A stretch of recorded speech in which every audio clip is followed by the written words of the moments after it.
કેમ સરકાર કેમ વચ્ચે આવી રહી? કેમ કે કંપનીની સરકાર છે, જનતાની નથી, ખેડૂતોની નથી. હું એ જ તો કહેવા માંગુ છું, જેની સરકાર હોય એની તરફેણ કરે ને. ભૂવો ધૂણે તો નાળિયેર ક્યાં ફેંકે? ઘર ભણે, ઘર બાજુ ધૂણે ગમે એટલું, નાળિયેર એક યોગ્ય જગ્યાએ જ ઘા કરે. આ ભૂવો ધૂણ્યો ભાજપનો અને પરિપત્રનું નાળિયેર ફેંક્યું કંપની બાજુ. મુદ્દો માત્ર વળતર નથી, મુદ્દો એ પણ છે કે આ જમીન ઉપર થાંભલો આવ્યો, એ થાંભલો આજીવન રહેશે, વર્ષો સુધી રહેશે. એ થાંભલા પરથી જે વીજળી પસાર થાય છે એમાંથી કંપની કરોડો રૂપિયા કમાશે, કંપની કરોડો કમાશે. ખેડૂતને કેટલા આપશે? પણ એ થાંભલામાંથી કંપની કેટલા કમાશે? તો પછી જમીનનો માલિક ખેડૂત છે, પૈસા એક વખત આપે છે, કંપની આજીવન કમાય છે. એનો રસ્તો શું? સરકાર તો ત્રણેય નોખું ગણે છે. Value is defined as the corresponding exchange of the one commodity into any other commodity. સરકારને બધી જ ખબર છે કે માર્કેટ વેલ્યુ શું છે, માર્કેટ પ્રાઇસ શું છે, કોસ્ટ શું છે, બધી ખબર છે. તેમ છતાંય પરિપત્ર કરીને લોકોને છેતરવાનો ધંધો કેમ કરે છે?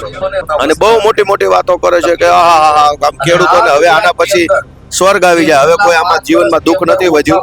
ખેડૂતો તો આંદોલન કરે છે, ધરણા કરે છે, માર ખાય છે, માંગણી કરે છે, મહિનાથી આ બધું હાલે છે. કંપની કઈ બોલી જ નથી તો કંપનીના પ્રતિનિધિ પહેલા લઈ લીધા. ખેડૂતો 2 મહિનાથી માર ખાય છે. એનો અર્થ શું થયો? તો કંપની પ્રાઇવેટ, ખેડૂત પ્રાઇવેટ, ખેડૂતની પ્રાઇવેટ જમીન, કંપનીનો પ્રાઇવેટ થાંભલો, બે ભેગા બેસી નક્કી કરે. એકાબીજાને પોસાય તો ડીલ કરવાની છે, નહીં પોસાય તો નથી કરવાની. તો સરકારને હું કંપનીની એટલી બધી ચિંતા થાય?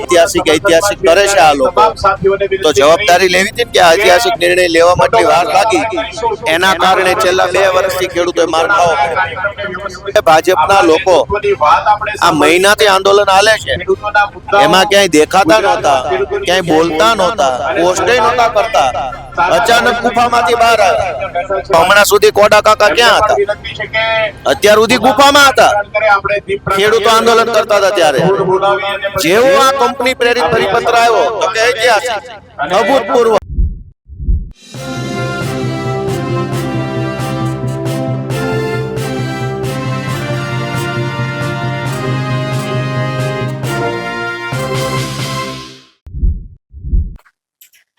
આજે ગાંધીનગરમાં આમ આદમી પાર્ટી ખેડૂતોના મુદ્દે સામૂહિક ઉપવાસ કરી રહી છે, જ્યાં આમ આદમી પાર્ટીના શીર્ષ નેતાઓ અને કાર્યકર્તાઓ મોટી સંખ્યામાં ઉપસ્થિત છે. ત્યારે ન્યૂઝ પોર્ટલની ટીમે ગોપાલ ઇટાલિયા સાથે ખાસ વાતચીત કરી હતી, જ્યાં ગોપાલ ઇટાલિયાએ ભાજપ પર અને જીતુ વાઘાણી પર પ્રહારો કર્યા હતા. તેમણે ભાજપને કંપનીઓની સરકાર કહી હતી અને ખેડૂત વિરોધી કહી હતી. નમસ્કાર, હું છું ચંદ્રિકા પુત્રી નિરાલી મહેરિયા. તો આવો સાંભળીએ ગોપાલ ઇટાલિયાએ વધુમાં શું કહ્યું. ગોપાલભાઈ પણ હવે આંદોલનમાં આવી ગયા છે, ઉપવાસ ચાવડીમાં જોડાઈ ગયા છે. ગોપાલભાઈ, જીતુ વાઘાણીએ હાલમાં કહ્યું કે ડબલ વળતર આપીશું અને મોટી મોટી વાતો કરી, ઉદાહરણો આપ્યા. શું કહેશો? એમાં 2-3 વાત કહેવા જેવી છે કે સરકારે જે નવો પરિપત્ર બહાર પાડ્યો એની અંદર ખેડૂતોને આંબા આંબલી બતાવવાનું કામ કર્યું છે કે ભાઈ અમે ડબલ વળતર આપશું. મુદ્દો માત્ર વળતર નથી, મુદ્દો એ પણ છે કે આ જમીન ઉપર થાંભલો આવ્યો, એ થાંભલો આજીવન રહેશે, વર્ષો સુધી રહેશે. એ થાંભલા પરથી જે વીજળી પસાર થાય છે એમાંથી કંપની કરોડો રૂપિયા કમાશે, કંપની કરોડો કમાશે. ખેડૂતને કેટલા આપશે? ધારો કે પહેલા 5 લાખ મળતા હતા, જીતુભાઈના કહેવા પ્રમાણે હવે 10 લાખ મળશે કે 12 લાખ મળશે કે 20 લાખ મળશે દાખલા તરીકે.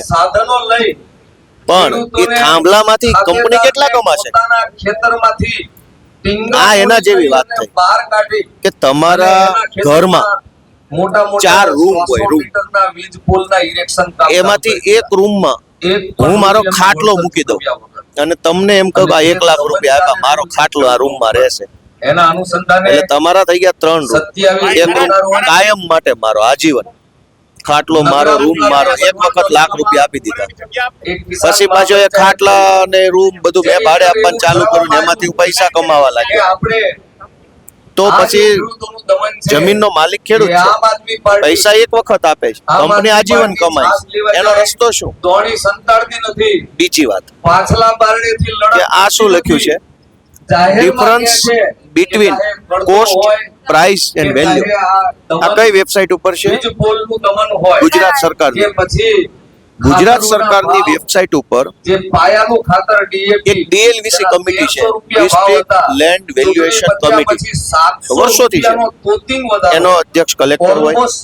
કલેક્ટરની અધ્યક્ષતામાં દરેક જમીનનું મૂલ્ય નક્કી કરવામાં આવે. પાયાના ખાતરનો હવે સરકાર પોતે કોસ્ટ, પ્રાઇસ અને વેલ્યુ, આ અંગ્રેજી શબ્દ, આમ તો ગુજરાતી કરો તો બધાને ગુજરાતી કિંમત જ થાય, પણ અંગ્રેજી એટલા માટે વાપર્યો છે કે આ ત્રણેય વસ્તુ અલગ છે. Cost is used to indicate the actual amount incurred in producing a commodity which possesses some value. ખેડૂત પાસે જે એટલે કે કોઈ ચીજ કે વસ્તુ નું ઉત્પાદન કરવામાં કે એને બનાવવામાં પડાવી લેવાની જે ખર્ચો થયો એ કોસ્ટ છે. પદ્ધતિસરનું ષડયંત્ર ગુજરાતી કરવા માટે એને સમજી શકીએ પડતર. એ પદ્ધતિસરનું ષડયંત્ર Price. ચાલી રહ્યું છે. Price is used to indicate the cost of the commodity plus profit of the manufacturer. એટલે કે પ્રાઇસ એટલે કિંમત, ઈસુદાનભાઈ કિંમત એટલે પડતર વત્તા જાહેરાત કરેલી કે આજ નફો. 5 તારીખે એ બંને ભેગું કરો એટલે થઈ ગઈ પ્રાઇસ એટલે કે કિંમત. ઉપવાસ અને value લોકોને જે અન્યાય થઈ રહ્યો એટલે કે મૂલ્ય, પડતર, એના કિંમત વાર્તામાં અને મૂલ્ય. એના વિરુદ્ધમાં આપણી રીતે ગુજરાતી કરીએ છીએ, સરકાર તો ત્રણેય નોખું ગણે છે. Value is defined as the corresponding exchange of the one commodity into any other commodity presently monetary until the country. આગેવાનોનું પણ ખૂબ ખૂબ વેલ્યુ સ્વાગત એટલે છે. કે કોઈ ચીજ કે વસ્તુ કે મિલકત અપેક્ષિત પ્રદેશ એક વ્યક્તિ બીજા વ્યક્તિને આપે, કોરસ્પોન્ડ કરે, એક્સચેન્જ કરે, મુખ્ય નેતાઓ ત્યારે બે વ્યક્તિ પ્રદેશના ઈ ચીજ કે વસ્તુ કે મિલકત લેવા કે દેવા માટે જે રકમ ઉપર સંમત થાય અપેક્ષિત એ રહેશે. એની વેલ્યુ છે, મૂલ્ય આપણે છે. બધાએ ભેગા થઈ એટલે પડતર, કિંમત અને મૂલ્ય. ઉપવાસ કરી રહ્યા છીએ. હવે સરકાર પોતે આ બધું કર્યું. બીજું market value versus market price. આ બધું સરકારની વેબસાઇટ ઉપર છે, સાંભળજો. મૌન પણ રાખશું. સરકારને બધી જ ખબર છે કે માર્કેટ વેલ્યુ શું છે, માર્કેટ પ્રાઇસ શું છે, કોસ્ટ શું છે, બધી ખબર છે. તેમ છતાંય પરિપત્ર કરીને લોકોને છેતરવાનો ધંધો કેમ કરે છે? હવે આ ગઈકાલે જે પરિપત્ર બનાવ્યો સરકારે અને બહુ મોટી મોટી વાતો કરે છે કે આમ ખેડૂતોને હવે આના પછી સ્વર્ગ આવી જાય, હવે કોઈ આમાં જીવનમાં દુઃખ નથી વધ્યું, તમામ દુઃખોનો નાશ કરતો પરિપત્ર બહાર પાડ્યો છે, એવી માહિતી આપે છે. બરાબર, હું તમને પરિપત્ર વાંચી સંભળાવું કે આ જે પરિપત્ર છે એકચ્યુઅલી સહભાગી થવાનું તો આપણે ખેડૂતો તો આંદોલન કરે છે, ધરણા કરે છે, વિરોધ કરે છે. ઊભા થઈ ખેડૂતોએ તો માર ખાધો, લાઠીઓ ખાધી, જેલમાં ગયા. એ પછી આ કહેવાતો પરિપત્ર આવ્યો. સરસ. આજે જે ભાજપની સરકારે જે પેલો બહાર પાડ્યો છે પરિપત્ર, એ પરિપત્ર તમે જોયો હોય ને તો હું તમને જો પરિપત્ર બતાવું અને તમે મને એમાંથી એક જ મિનિટ હું કાઢીને તમને બતાવું. પાછળની ખુરશીઓ છે આ પરિપત્રમાં વડીલો માટે છે, નીચે એક કમિટી બનાવવામાં આવી છે. તો સાથીઓની પાછળ બેઠા હોય નામ છે માર્કેટ રેટ કમિટી. એના સભ્ય કોણ છે? જિલ્લા કલેક્ટર, જે મિત્રો હોય જમીન માલિકો વતી પ્રતિનિધિ અને ટ્રાન્સમિશન સર્વિસ પ્રોવાઇડર TSP ના પ્રતિનિધિ. આપણે દીપ પ્રાગટ્ય કરીએ. ખેડૂતો તો આંદોલન કરે છે, ધરણા કરે છે, માર ખાય છે, માંગણી કરે છે, મહિનાથી આ બધું હાલે છે.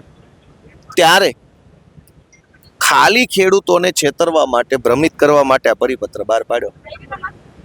પણ જેવો પરિપત્ર બહાર પડ્યો તો કંપનીના માણસો પહેલા આવી ગયા.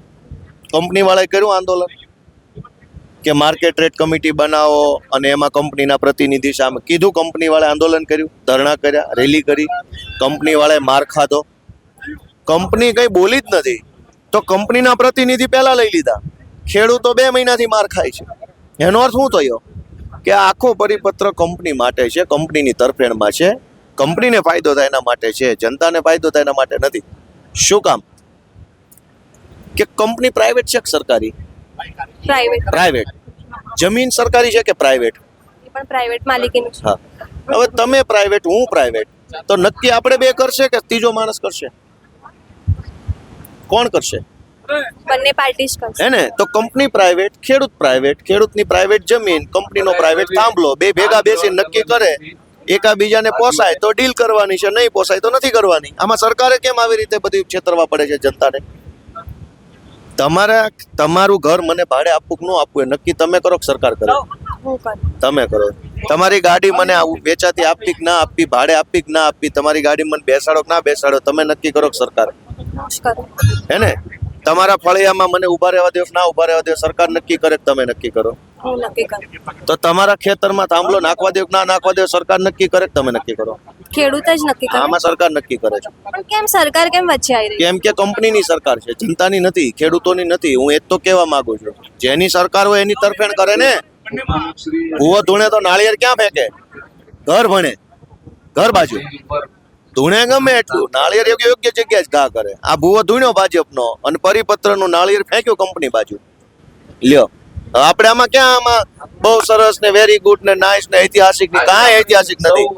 નાળિયેર નાખ્યું છે કંપની બાજુ, ખેડૂત બાજુ નાળિયેર નથી આવ્યું. બીજી વસ્તુ, એક એસઓપી જાહેર કેમ નથી કરી કે નવસારીમાં 1 કરોડ તો જેતપરમાં 1 કરોડ કેમ નહીં?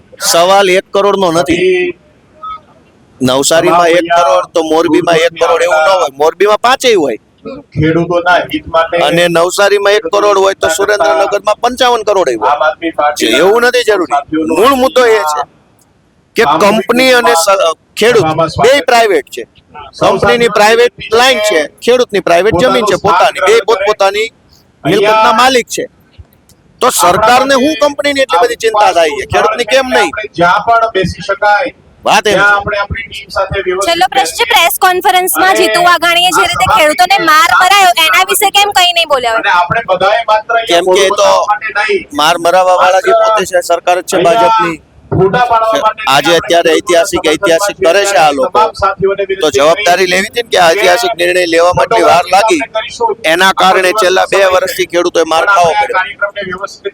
આજે જે ભાજપના લોકો આ મહિનાથી આંદોલન હાલે છે એમાં ક્યાંય દેખાતા નહોતા, ક્યાંય બોલતા નહોતા, પોસ્ટે નહોતા કરતા. અચાનક ગુફામાંથી બહાર આવ્યા. કુંભના મેળામાં કેમ બધા સાધુ મહંતો સંતો બહાર આવે એમ અચાનક બધા ગુફામાંથી બહાર આવ્યા. ઐતિહાસિક ઐતિહાસિક. તો હમણાં સુધી કોડા કાકા ક્યાં હતા? અત્યાર સુધી ગુફામાં હતા. ખેડૂતો આંદોલન કરતા હતા ત્યારે. જેવો આ કંપની પ્રેરિત પરિપત્ર આવ્યો તો કે ઐતિહાસિક, અભૂતપૂર્વ, ખેડૂતો સુખી થઈ જાય, હવે ખેડૂતોના બધા દુઃખ દૂર થઈ જાય. આ પરિપત્ર વાકે જ અટક્યું. એવું ન હોય. એટલે ખેડૂતોને જે માર ખાવો પડ્યો એનો દોષિત ભાજપ છે. કેમ કે એને આ નિર્ણય લેવામાં એની દ્રષ્ટિએ ઐતિહાસિક, હજુ ઐતિહાસિક નથી આ, પણ એ લોકો ઐતિહાસિક કહેતા હોય તો આ નિર્ણય પહેલા લીધો તો ખેડૂતે માર ન ખાવો પડે. તો જેમ તમે ગોપાલ ઇટાલિયાની વાત સાંભળી, તમે તેમની વાતથી કેટલા સહેમત છો અને આમ આદમી પાર્ટીના આ સામૂહિક ઉપવાસ આંદોલન વિશે શું વિચારો છો અમને જરૂરથી કમેન્ટ કરીને જણાવજો. અત્યાર માટે બસ આટલું જ. ગાંધીનગરથી સહયોગી વૈભવ સાથે નિરાલી મહેરિયા. બરાબર ને સર? અટકાઈ ગઈ, ભૂલી ગઈ.